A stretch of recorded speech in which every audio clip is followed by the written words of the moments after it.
In this video, we'll chat about cat people versus dog people. We'll figure out why some folks lean toward dogs as their furry friends, while others prefer the company of cats. You're a cat person or dog person? What do you think I am? What suits me more? Write it down in the comment right now. You might think picking a pet is all about personal taste and preference, with no real connection to anything else a person likes. Honestly, I used to feel the same way, but it turns out there's more to it than meets the eye. But why did I choose to explore this topic and get curious about it now? Because in the United States alone, there are approximately 70 to 80 million pet dogs and 74 to 96 million pet cats, making up roughly 47 of all households owning dogs and 37 owning cats. Certainly, other parts of the world likely have similar statistics. So, whether you are a cat person or a dog person is an interesting topic that can potentially shed light on some people's characteristics. Firstly, let me say that I'm a dog person. Although I don't currently have any pets, I prefer to spend more time with dogs. It doesn't matter what breed they are. Just seeing a dog eyes calms me down. Now, let's take a look at the research I've done in this area and the information I've gathered to see if my preferences is related to my personality or not. If I want to give you a summary of what we're going to talk about in this video, each step first, we explored the characteristics of cats and dogs. Well, at this stage, many people probably understand why they prefer one of these two animals more. Then we look into the research that demonstrates how people's personalities are related to the type of pet they prefer. Finally, we'll take a quick look at the other type of persons. Let's see what challenges those who prefer other type of pets face and what lies ahead for them.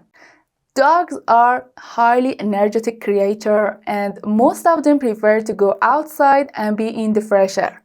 So if you're into sport and activity, having a dog by your side can serve as a great workout partner, boosting your energy and motivation to keep going. But cats are quite the opposite.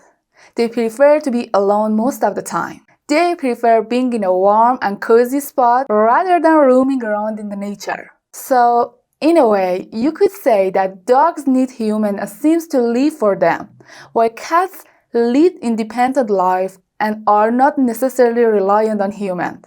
Therefore, you have to love cats for who they are. One of the most well-known traits that dogs are recognized for is their loyalty and the love they give to their owner. They are some of the best friends humans can have, and certain breeds, if trained well, can assist people in many tasks. Sure, you've likely seen service dogs.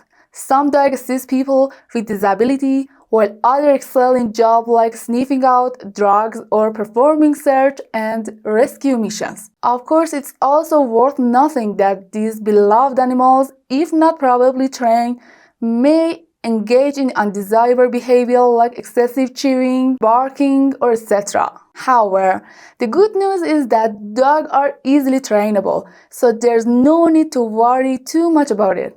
Now that we've talked about all the good things about dogs, let's discuss one positive trait that had made cats popular as pets: their cleanliness. Cats don't require as much grooming. You don't need to bath your cat every day or take them for walks. However, dogs definitely need regular grooming and bathing, or else they can leave hair all over the house. Nevertheless, while cats don't need grooming themselves, their litter box needs to be regularly cleaned to avoid unpleasant odor throughout the house. From what we've discussed so far, it's evident that since cats and dogs have almost different moralities, the personalities of those who keep them as a pet are also different from each other. Now, let's take a few minutes to look at the opposite. Let's see how those who love keeping dogs differ from those who are cat lovers. Those who love dogs are usually more energetic and outgoing, while cat lovers prefer to be more introverted and utilize their energy only when necessary. Of course, my sister is a true cat person and this completely applies to her. That's why dog lovers tend to play more with their dog, while cat lovers prefer to cuddle and bond with their cats, which in turn lower their stress levels. Dog lovers typically enjoy group activities more and often don't mind being emotionally and otherwise dependent on others, while cat lovers prefer to accomplish tasks alone, and their outgoing are also less social and more solitary. Due to the energy of dog lovers, they often prefer to tackle tasks with noise and vocalize even the smallest problem, while cat lovers are usually more calm and quiet, preferring to solve problems quietly. In research about dog people and cat people,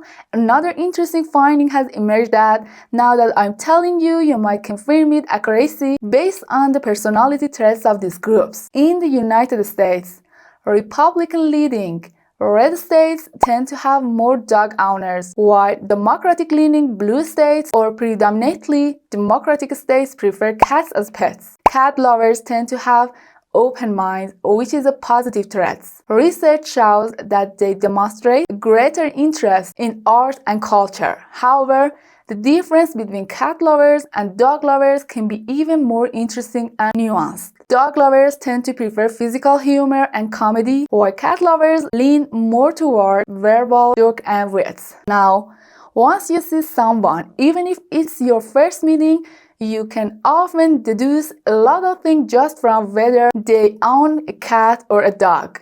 Here's an interesting fact. Research has shown that dog lovers have an income of over $47,000 and are wealthier than cat lovers. Of course, don't forget that the characteristics attributed to each group are not necessarily true for everyone. These traits may apply to some individuals, partially apply to others, and even be completely opposite for some. Exactly like myself. Even though I'm a dog lover, not all of the mentioned traits may apply to me. Everyone is unique and individual differences exist regardless of the general trends. Indeed, these are research findings and they do apply to most individuals within these groups. However, there will always be exception and variation among peoples. Now, you might say someone can keep both a dog and a cat. Which group can they be classified into? Well, research has investigated everything. Researchers have found that those who own both dog and cats tend to lean more toward dog people. Alright, I mentioned that at the end of the video, we'll examine some of the challenges that other person groups face. Here, I'll mention a few of them to you so that if you're considering bringing a new pet and don't have time to research beforehand, you'll know what to expect. Rabbits are among other popular household pets that are very soft and cute, and they also have a social personality. However, they really dislike being lifted and are strongly inclined to chew on wire and furniture legs. So be aware that by choosing these animals as companions, you'll probably need to think about replacing your wires and cable every once in a while. Until a few years ago, it seems strange to me that anyone would use reptiles as pets, but it seems there are quite a few people like that. Reptiles can live up to 15 years and some of them grow very large. Those that are carnivorous require you to provide them with food. Fish are also very calm household pets. The advantage of having fish as a pet is that they typically require very minimal equipment for maintenance in normal conditions. However, not all fish can thrive in any environment, and special types like tropical fish require more specific system and equipment for their care. Birds can also be great buddies for you. Some of them can live up to 40 years and many can even learn to talk. Of course, there are other pets like monkeys that I prefer not to consider as pets because they truly belong in the wild rather than in a home. Don't forget that when an animal becomes our companion, both sides should enjoy being together. Both the animal and us should find comfort and enjoyment in each other's company. We learn from them and they receive care, companionship, and a good life by our side.